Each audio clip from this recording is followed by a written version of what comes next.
Let's turn to the Word of God now. Book of Exodus, chapter 20. Exodus chapter 20. We're going to begin tonight a series of studies in the Ten Commandments. Exodus 20. Second book in the Bible.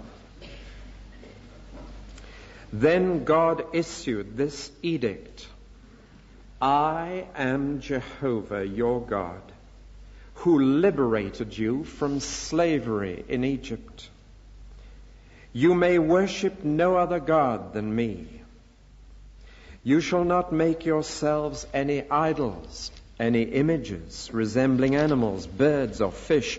You must never bow to an image or worship it in any way. For I, the Lord your God, am very possessive. I will not share your affection with any other God. And when I punish people for their sins, the punishment continues upon the children, grandchildren, and great-grandchildren of those who hate me. But I lavish my love upon thousands of those who love me and obey my commandments. You shall not use the name of Jehovah your God irreverently, nor use it to swear to a falsehood. You will not escape punishment if you do. Remember to observe the Sabbath as a holy day.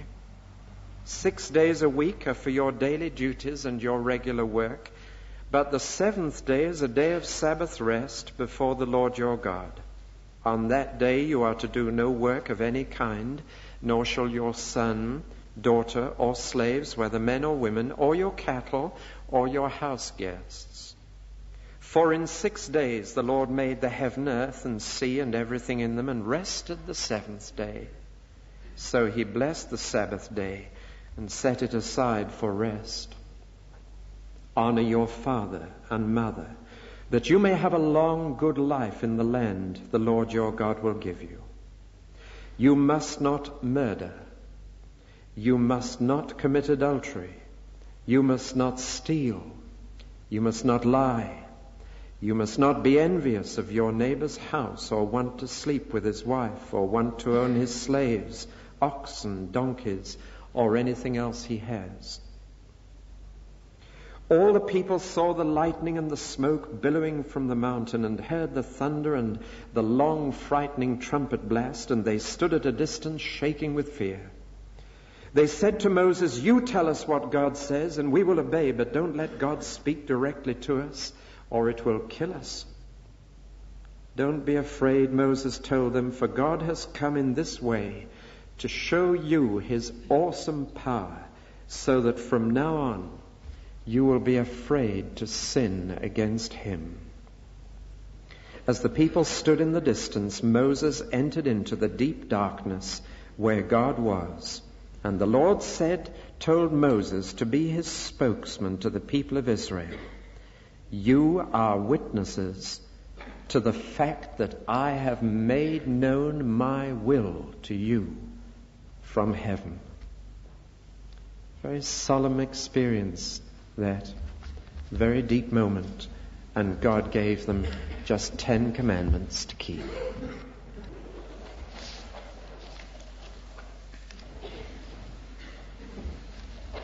There is a church a few miles from here where I went to be the minister 23 years ago this year, and there are 2 members of that church I see in the congregation, so I'd better be careful what I say.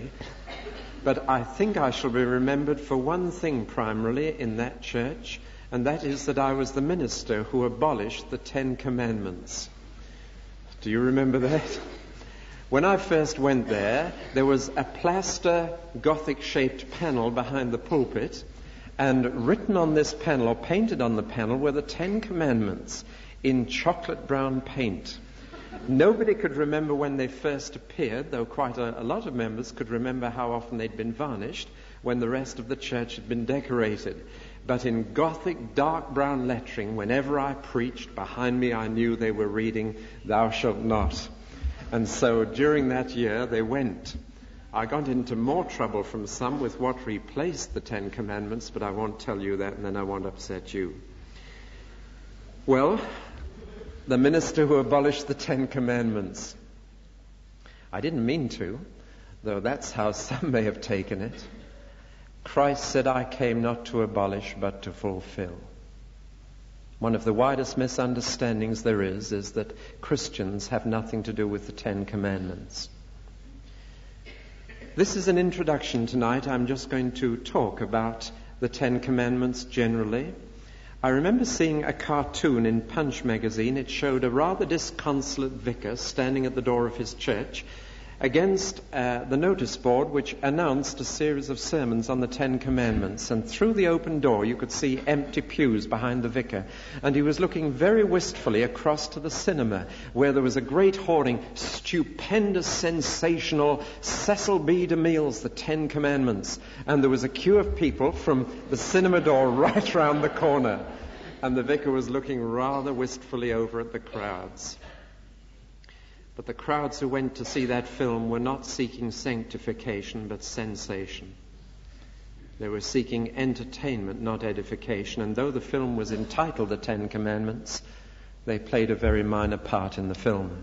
For the rest, it was a typical Hollywood extravaganza. Though Cecil B. DeMille himself appeared at the beginning of the film and just said briefly that in his personal view, he believed that Western civilization had been built on the Ten Commandments. And there is an element of truth in this. Now, I have 21 points to my sermon this evening. I'm going to divide them up into 3 main points. I want to give you 7 reasons why people don't study the Ten Commandments and don't think I ought to take you through them. I want to give you 7 reasons why I'm going to take you through the Ten Commandments and why I believe you ought to. And then I'm going to give you 7 features of the Ten Commandments that will start you thinking before we get into the first next Sunday. So we're going to have to move. Put on your spiked shoes and off we go. To many people, it's a very strange thing to do in the second half of the 20th century to go way back to the Ten Commandments. And here are the 7 reasons that I've come across why people say you shouldn't bother with the Ten Commandments today. Number 1, they are rules and regulations.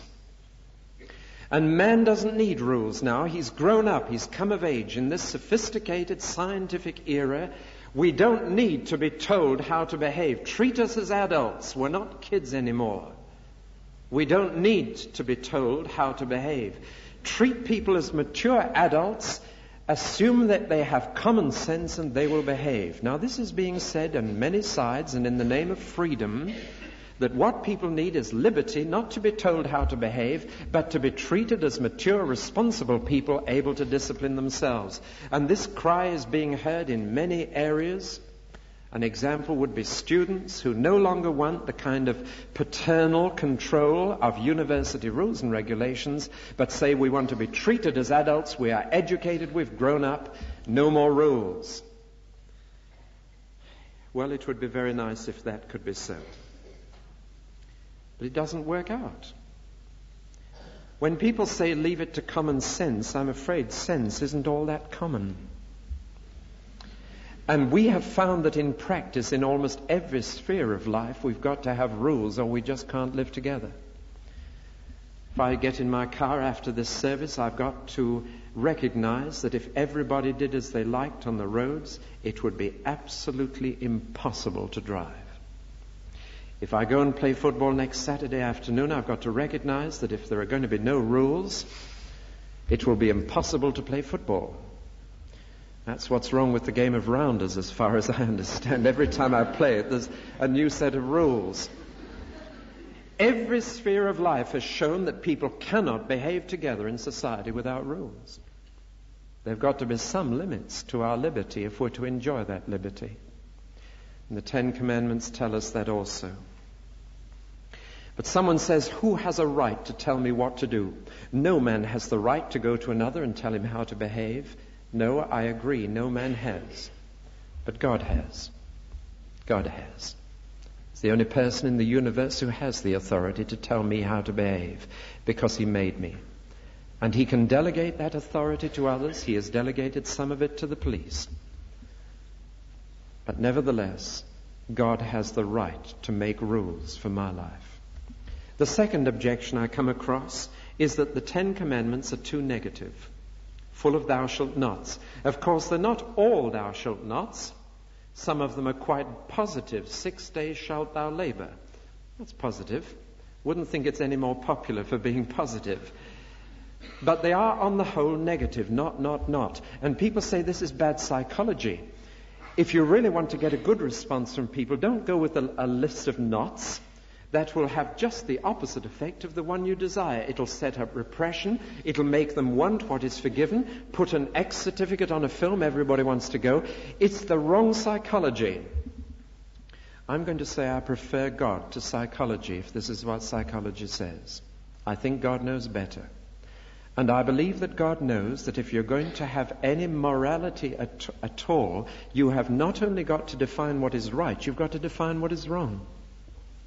Otherwise, people will not understand the limits of morality. You've got to say this is right and this is wrong, and then people know where they are. It is not enough just to say what is right. There has to be a closer definition than that. We need negatives. Indeed, even man before he fell, Adam in the Garden of Eden, needed a negative to make voluntary choice possible. If God had not put a tree in the Garden of Eden and told Adam that he couldn't eat of that tree, Adam would not have had a voluntary choice of choosing God's way.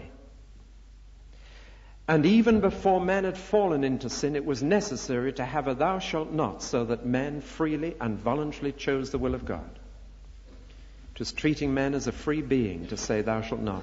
But furthermore, since man has fallen, it is necessary for God to add to the list of thou shalt nots. Because having made his free choice and chosen the wrong one, then there are many other things that he goes on to do in which God must fence and must clearly say are wrong. Thirdly, there are those who object to absolute morality and want it all to be relative. I mean by that they want a morality that can be changed and adapted to circumstances. The objection is that these 10 commandments lay down absolutes which are always right or always wrong in every situation. And there are many voices today being heard to say that is not true morality. Morals will change in different situations.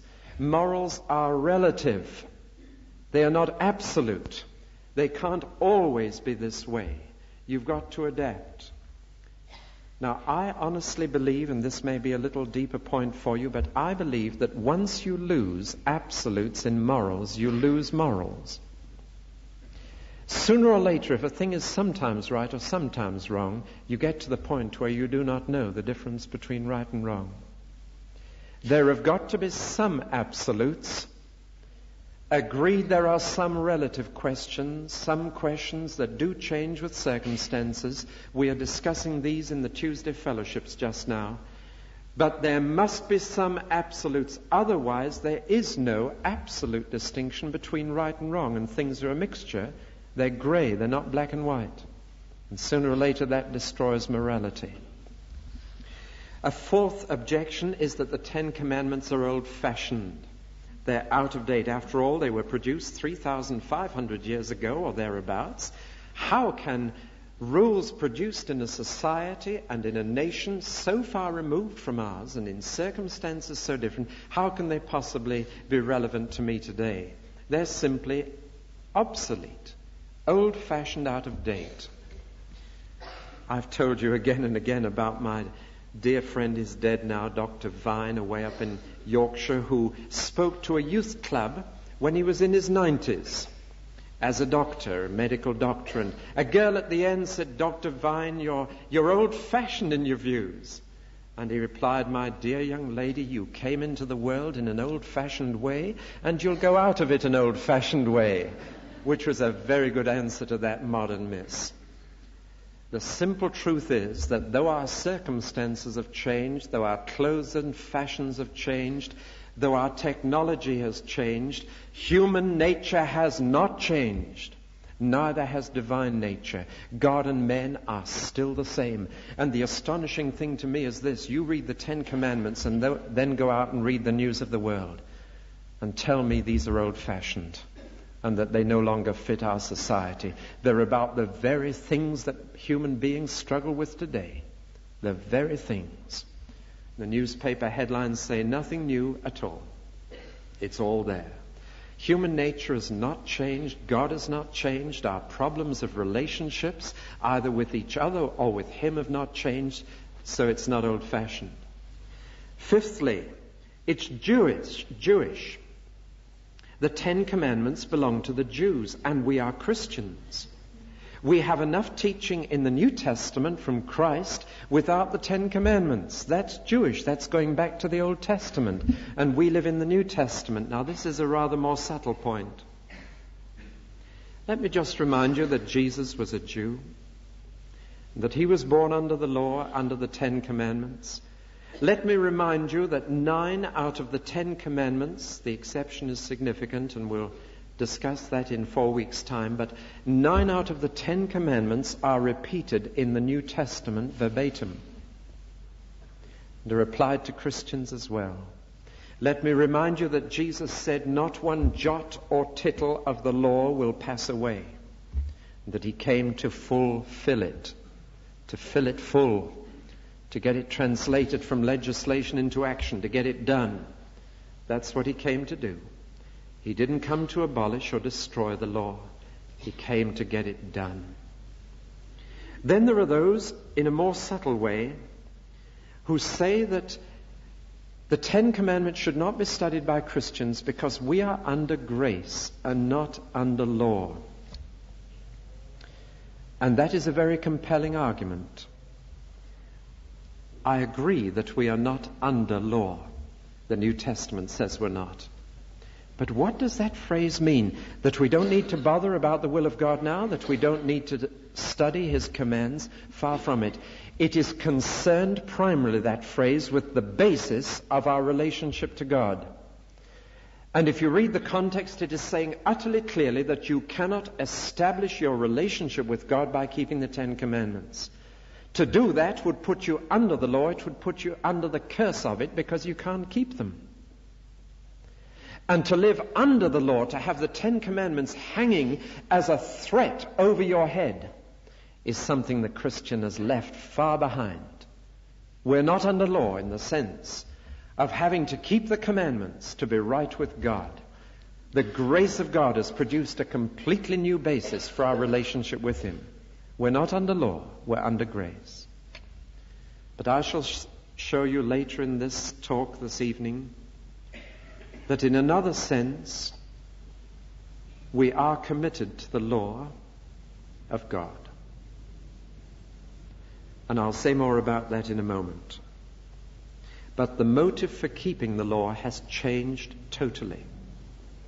The motive under the old law was to get right with God and to earn the right, the righteousness to enter heaven. And it failed miserably because no one could do it. The new motive for keeping God's law is gratitude. Gratitude. Jesus said, if you love me, you'll keep my commandments.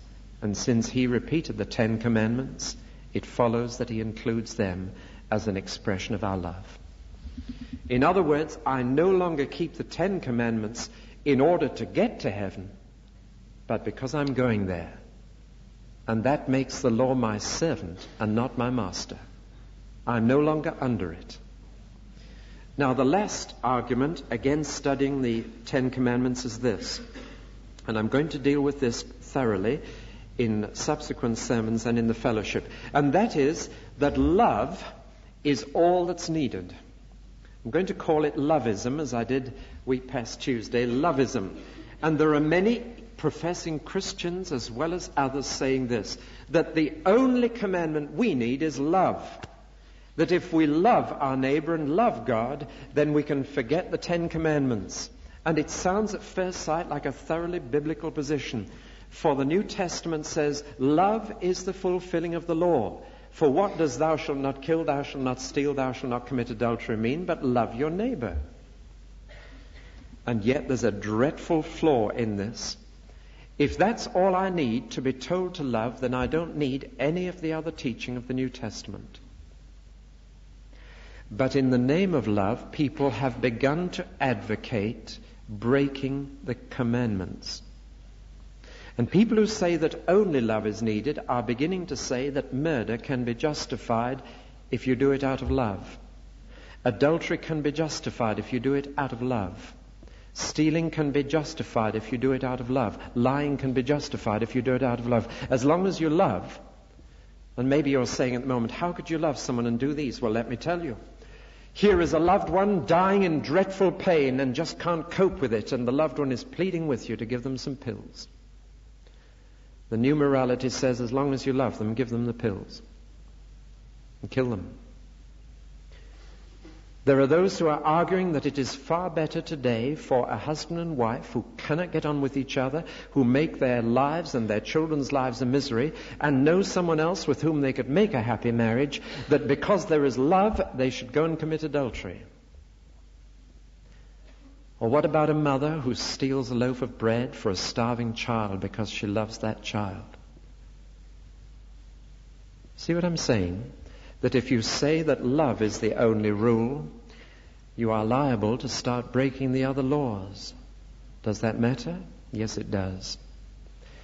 God's definition of love is a love that keeps the commandments, not that breaks them. And because our understanding and our wisdom are limited and finite, I need to be told how to love.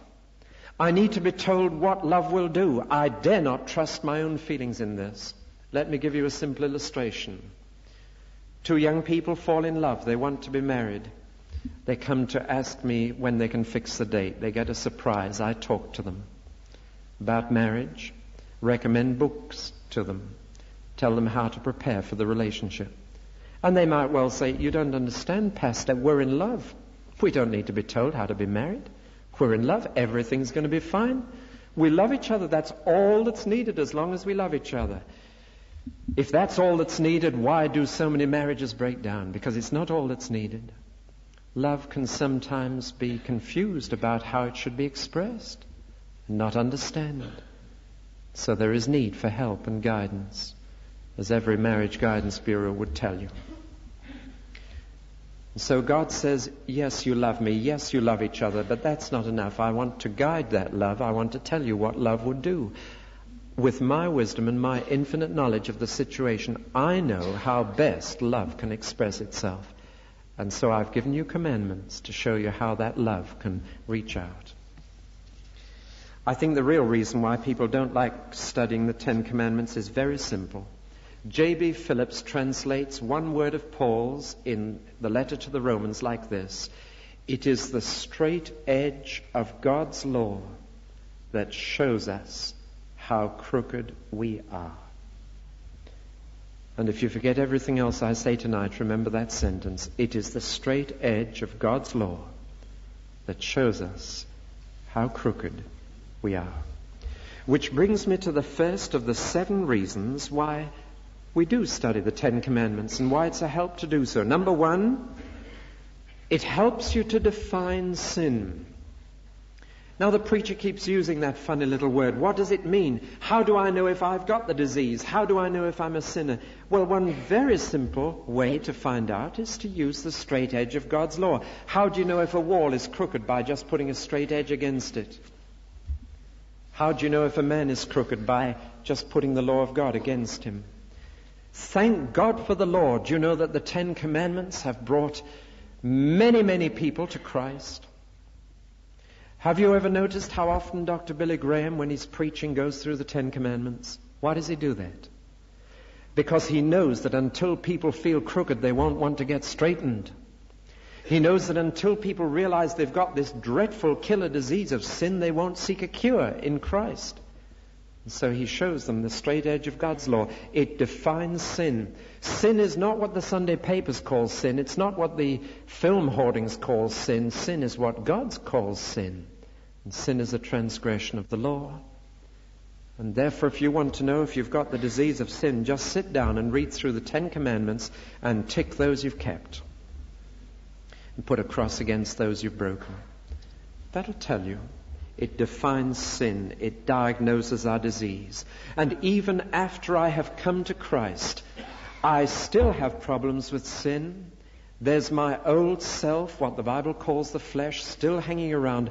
And I need to know, if I'm going to grow, I need to know what areas in my life still are being contaminated by this sin. How will I know that? By studying the straight edge of God's law. So whether I'm an unbeliever or believer, it defines sin for me. Secondly, it helps me to receive guidance. I hope this won't shock you, but a man came to me and he told me to my face that he felt led by God to leave his wife and go and live with another woman. And he told me so sincerely that he'd prayed about it, that he'd thought about it, and that he was convinced God was telling him to do this. I was convinced straight away that God was not, because God doesn't contradict himself. There are two sorts of guidance we need. I'm going to call them general and particular. The general guidance into the will of God applies to every person in every situation, and therefore is general. It applies to the whole of life. The particular guidance is the will of God for me in these circumstances, in this place. Now, the Ten Commandments are concerned with general guidance. And what I want to say is this. I believe that some people have difficulty getting particular guidance because they are ignoring general guidance. In other words, if we are not already in line with the known will of God, we are not likely to get an answer to the unknown question of his will. Do you understand me? That my first condition to seeking particular guidance in a particular situation is to make quite sure I am generally in the will of God, that I'm doing his general will, that I'm loving him to the point of keeping his commandments. What right have I to ask him for particular guidance for me in this situation if I'm ignoring all that he's already told me to do? It helps us to receive guidance, the general guidance, on the basis of which God is then prepared to guide us particularly. Let me give you an illustration. I think God is far more interested in how we do our work than in what work we do. And yet I have had scores of young people come to me asking about this question of guidance regarding their work, and they're concerned with what they should do. Should I be a missionary? Should I be a butcher? Should I be a lawyer? Should I be what? And I want to say, look, God is far more interested in you being a good lawyer and a good butcher and a good missionary. The general guidance of God in the Bible is do your work to God's glory.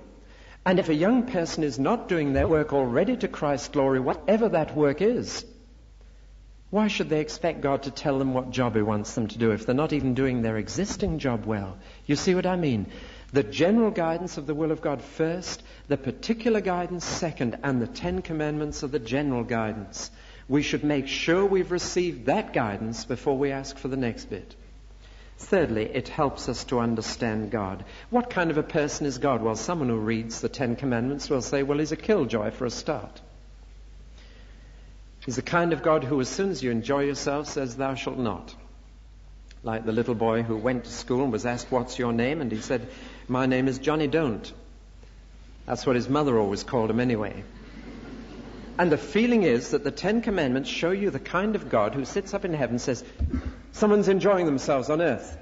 Send a commandment straight away. Nothing could be further from the truth.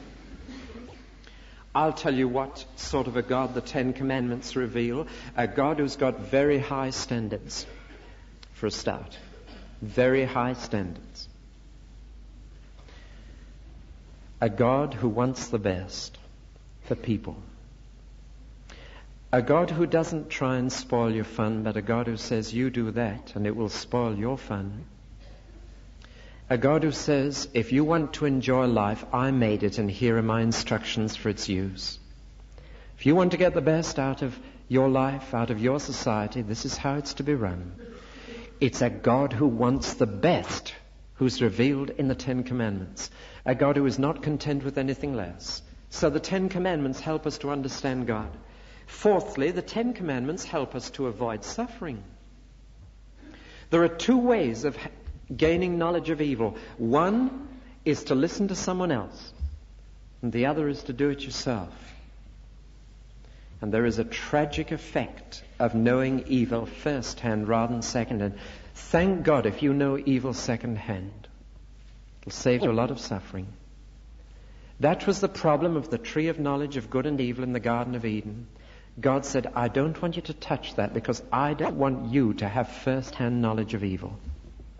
I want you to take my word for it that there is evil and leave it there. Let me give you a down-to-earth illustration. Here is a young girl who's chaste.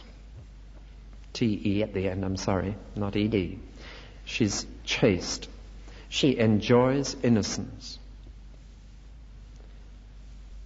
But she is a modern miss, and she says, you know, I'm not going to listen to my parents who say that chastity is right and unchastity is wrong. I'm going to find out for myself. I'm going to experience these things and come to my own conclusion.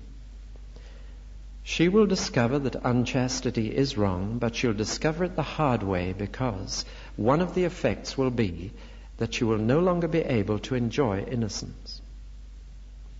Her knowledge of evil will be first-hand, but her knowledge of good will have become second-hand. Do you understand me? And she can't go back to the innocence. She can be forgiven, but she can't go back to innocence. That's a different thing. And God says, I don't want you to experience evil firsthand. I want you to take my word for it. I don't want you to face the suffering. I want you to have second-hand knowledge of evil and first-hand knowledge of good. And the Ten Commandments stand there to prevent people from having first-hand knowledge of evil and the loss of innocence, which they can never again enjoy once they have broken them. Fifthly, study of the Ten Commandments helps us to lift the level of our community life. The one thing our nation needs more than any other is law-abiding citizens. Not just those who abide by human laws, but those who abide by divine laws. That's what we're desperately needing. Our community is perishing for lack of people who recognize certain lines, certain standards, certain guidelines. And Jesus said, if you really act according to the guidelines, you will act as salt in the earth. And he meant, therefore, acting as a fertilizer and a disinfectant. These are the two uses of salt which he had in mind, as he explained. A fertilizer to promote the growth of what is good, and a disinfectant to limit the spread of evil. And he says, you can be salt, you can be salt. He said it just before he talked about not abolishing the law, but fulfilling it in the Sermon on the Mount. And if there were more people in our community who recognized the Ten Commandments, our social life would be transformed in this country. Sixthly, a study of the Ten Commandments will help you to guide your children. Let me paint for you two extremes. Here are two teenagers, we'll say. In the one home, everything is laid down the line. The mother and father are always making rules, as the quotation read earlier. You love building rules, or sandcastles. And so the father and mother say this, that, and the other. They've got it all laid down. The poor teenager is always having to come and go at the right time and all the rest of it. And there's a repression in that home, and the teenager says, and I've heard a girl say this to a mother, just you wait till I'm old enough to get out of this house. I'm going to have a flat of my own, get rid of you. I'm going to go away. And that kind of repressive home that's nothing but rules and regulations has a damaging effect on children. But at the other extreme, here's another teenager. Her parents don't care when she comes in. There are no rules. Here's the key. Get yourself some fish and chips. It's all free. And you know the interesting thing that psychologists have discovered, that this second teenager will feel dreadfully insecure. That it'll do harm to them. That in fact the freedom to do whatever they wish as children is in fact not the right thing, and will lead them to a deep insecurity. Funnily enough, teenagers appreciate it when parents have reasonable rules. They appreciate it deep down. It gives them a security because they know the limits within which they are free. And you damage a child on the one hand by having nothing but rules and regulations, on the other hand by having none. The security that comes into a Christian home where the parents are under the same rules as the children gives a child that guideline, that instinctive conscience that is going to help that child all through life to feel there is some security. That does not mean that a child accepts all the guidelines as interpreted by the parent. When a child grows up, he has to ask himself, were my parents right in saying that was wrong? And I myself have come to certain conclusions that are different from the moral judgments of my parents. But it's not an argument about the 10 Commandments.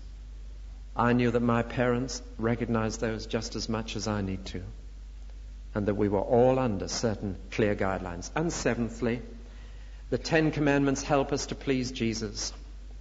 Don't you want to do that if you're a Christian? Don't you want to please him? Then the answer is very simple. Jesus said, if you love me, keep my commandments. That's how you'll please me. That's how you'll show that you really love me. Jesus came to get the law done. He didn't come to get rid of it. He came to help people to do it.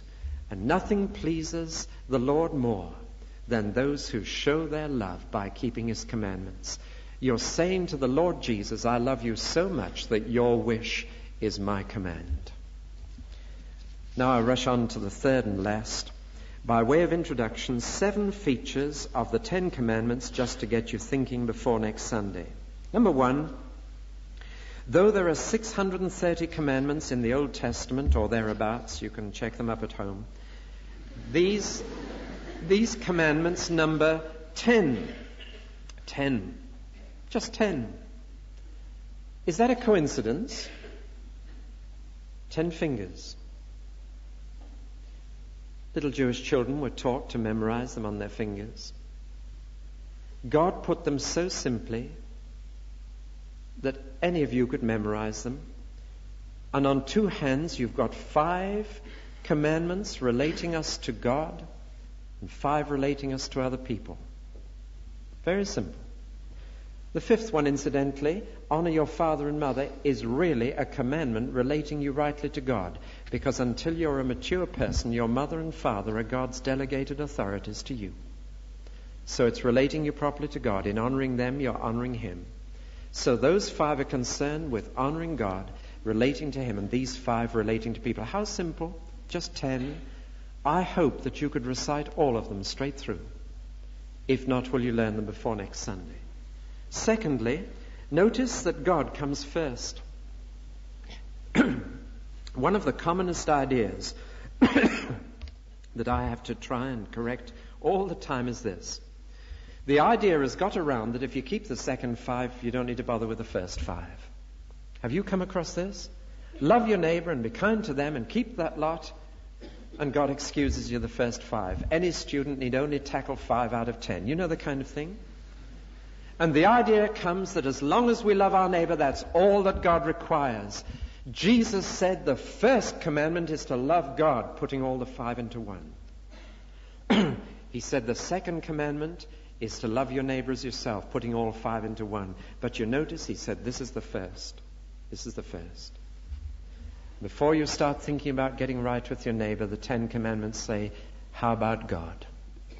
You're loving God first. You're keeping his commandments. So God first. Third, the commandments are all addressed to a single individual, you. The word you is in the singular. They are not addressed to communities. They are not addressed to groups of people. They are not addressed to nations. They are addressed to you, sitting where you do in that pew as if you were the only person in the building. You shall not. Meaning that every person is responsible to God only for one person, me. And God deals with us as individuals, and he doesn't say Britain is breaking my laws. He says you are. In these days, it's only too easy to believe in what I would call collective evil. You know, isn't the nation in a sad state? Isn't the world in a dreadful mess? And aren't those people dreadful in Northern Ireland who throw bombs? It's so easy to say them. But God says, you, by yourself. I'm only going to hold you responsible for my laws? You. We stand alone before God to answer for whether we've kept his laws. Number 4, the 10 Commandments cover deed, word, and thought. They're not just concerned with the part that shows. Little boy is sent up by his mother to wash his hands before tea. Comes down. Let's see if you're washed. Yes. Turn them over. Back upstairs. And at an adult level, we behave like little children. We get the part that shows right. We're not so bothered about the part that doesn't show. And God's commandments are concerned not just with outward deeds, like killing and adultery and so on, but with words, thou shalt not bear false witness, and with thoughts, thou shalt not covet.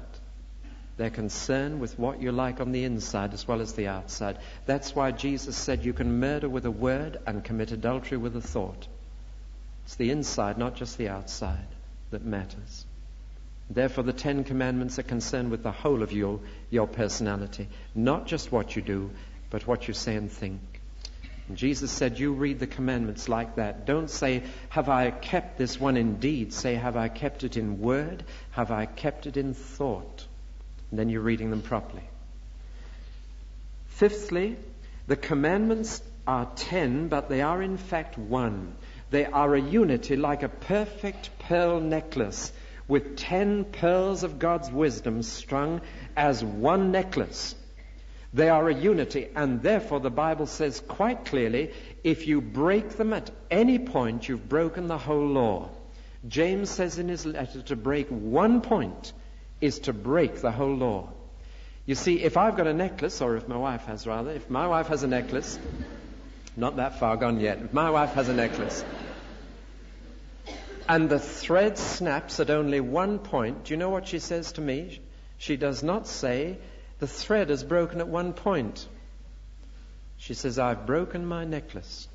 Do you understand it? A chain that has a lot of links, that's doing a job, pulling a car or lifting a weight. One link gone, and it's broken. The whole thing is gone. That's why it's important to realize the 10 Commandments are one whole. There's no such thing as 6 out of 10 pass mark. They are one whole. You break one, you've broken the lot. They give a picture of God's will for your life. And if you break it at any point, you've spoiled the pattern. Sixthly, the thread that ties together all these 10 pearls can be summed up in one word: respect. Respect. Respect God. Respect his position. No other gods besides him. Respect his character, no image like his personality. Respect his name. Respect his day. Respect his representatives, your mother and father. And then when you move to the second part, respect your neighbor's life. Respect his marriage. Respect his property. Respect his reputation. Respect is the thread that ties them all together. Respect. And is not that one of the most rare qualities in our society?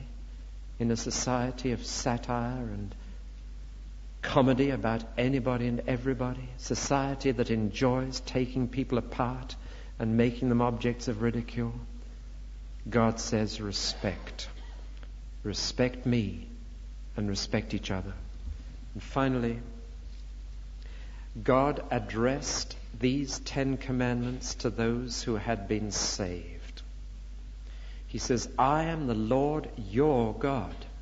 I'm only speaking to you like this because of what I've done for you. I brought you out of slavery in Egypt, and it's because of that that I have a right to say, this is how I want you to respond.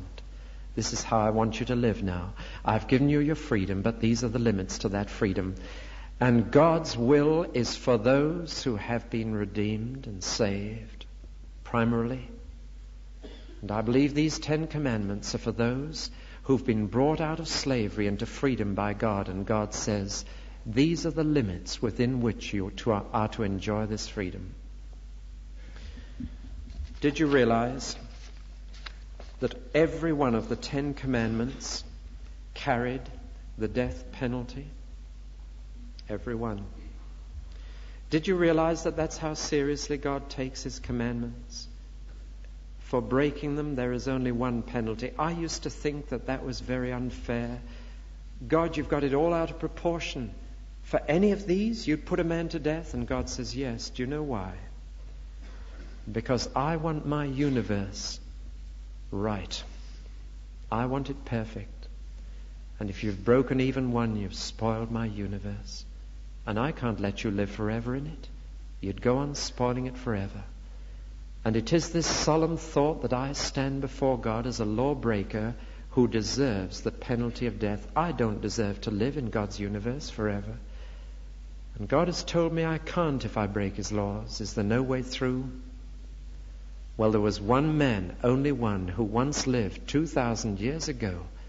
And he came and he kept every one of the 10 Commandments every day of his life for 33 years. And then he paid the death penalty for me. That's Jesus. If I didn't know Jesus, I'd be frightened stiff of the 10 Commandments, wouldn't you? The people who heard them originally were, and they said, Moses, Moses, get us away from here quick. You tell us what God says, but God's getting too near us. That's how they felt. But when Jesus came, people didn't feel that way. Why not? Because he came to get the law done. And he had a new way of getting it done. Not to frighten people to death, but to die for them. To give them such a love that they'd want to keep the commandments. That's how it's working out. Let us pray.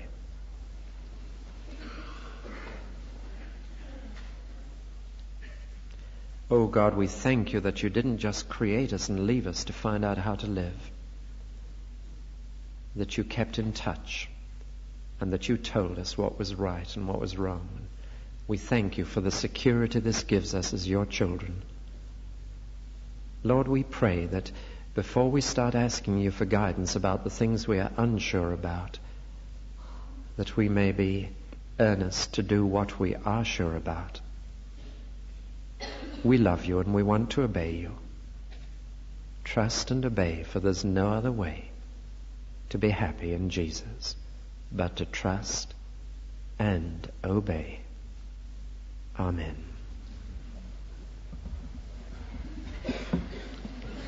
Hymn number 491.